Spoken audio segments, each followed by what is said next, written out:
Les perspectives économiques mondiales se sont améliorées grâce à la poursuite de la réduction des déficits dans les économies développées. La reprise de l'activité devrait s'accélérer au second semestre 2013. Quels sont les plus gros défis qui nous attendent et que peut-on attendre de ce proche avenir?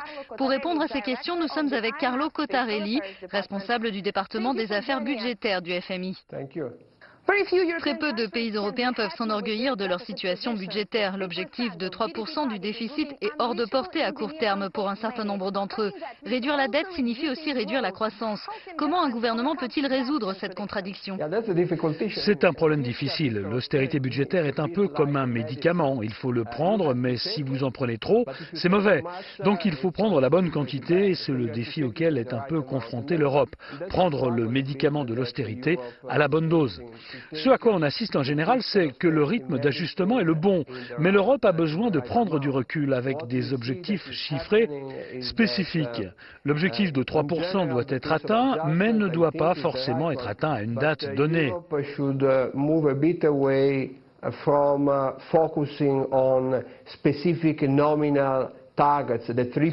L'objectif de 3% doit être atteint, mais ne doit pas forcément être atteint à une date donnée. À partir de là, cependant, je suis un peu optimiste, car l'Union européenne démontre un peu de flexibilité en traitant des cas spécifiques et en autorisant des pays à ralentir le rythme de l'ajustement quand c'est nécessaire. Aux États-Unis, vous dites qu'une forte contraction fiscale a été évitée, mais les politiciens n'arrivent toujours pas à se mettre d'accord. Comment les États-Unis peuvent-ils réduire cette dette insoutenable si ce n'est pas en résolvant cet affrontement politique? Quelque chose doit être fait du côté des revenus et du côté des dépenses à moyen terme.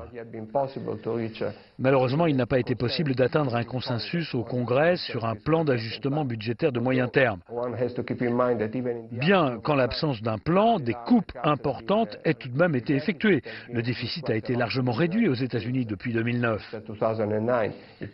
Il a été réduit de 6% du PIB. Si on doit souligner quelque chose, c'est qu'il a été réduit trop vite cette année, parce que cette consolidation du déficit se fait à une vitesse qui est un peu trop élevée par rapport à ce qui est en train de se passer dans l'économie réelle, car la reprise économique reste fragile.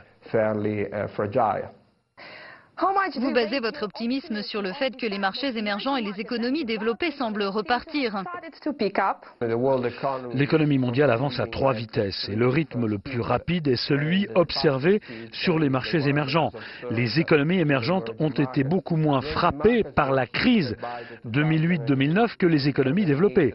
Et ça a contribué à la constatation suivante, c'est que la croissance de ces économies continue. On doit aussi avoir en tête qu'il s'agit d'un processus de rattrapage de la part de ces économies, avec une croissance des gains de productivité qui est en augmentation et une amélioration également de l'emploi dans ces pays.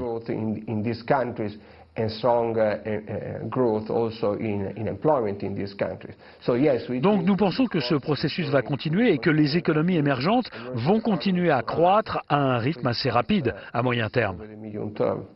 It was Carlo Cottarelli, Director of the IMF's Fiscal Affairs Department. Thank you very much. Thank you for inviting me. Thanks. Un tiers des pays riches font encore face à des défis budgétaires majeurs et devront réduire leur endettement en assainissant leurs finances publiques et parfois au prix d'efforts sans précédent. C'est ce qu'estime le Fonds monétaire international, le FMI, dans un rapport publié mardi et que son chef économiste a commenté dans la foulée. Nous sommes passés d'une reprise économique à 2 vitesses à une reprise à 3 vitesses, a expliqué Olivier Blanchard. Les économies émergentes et en développement vont toujours à un rythme solide, mais dans les économies développées, il semble qu'il y ait une différence croissante entre les États-Unis et la zone euro.